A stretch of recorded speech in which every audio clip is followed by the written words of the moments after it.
السلام عليكم، سيتوجه معكم عمو جامع درويش العربي. اليوم 16 مايو 2025 من المدينة المنكوبة أي المدينة. هذا ميساج بك خليه لولدي أمين بيبي صوا يقراه اليوم غدوة عام عامين أو بعد 20 سنة السجن اللي حكموا عليه. حاول يجي يلقاه في اليوتيوب. الحمد لله شافها بابا أنا في ماي ما نكذبش عليك، ما نقول لك جريت، ما نقول لك درت، ما نقول لك وكلت، ما وكلتش كذا. وكي الناس كلوا عقب داروا حتى نسيبنا. احنا صبرنا ربي العالمين، ربي بين براءتك خرجت فرحنا. زادوا قال له عاودوا شرا ب 20 سنه.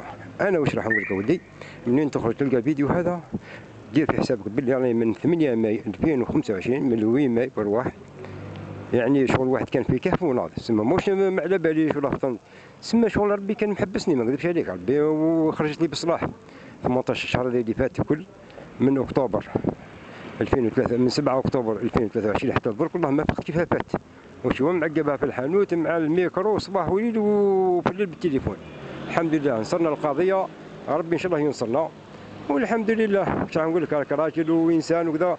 منين خرجت راك تلقى الدنيا قال لك في وجهك. واش يوم نفسك فرد حاجه فرد وصيه، ما تقعدش يا خويا في المدينه المنكوبه هذه، روح للصحراء اتي ممون تنادي راك تلقى ثم الرساله وتعيش حياتك كامله. والسلام عليكم ورحمه الله وبركاته.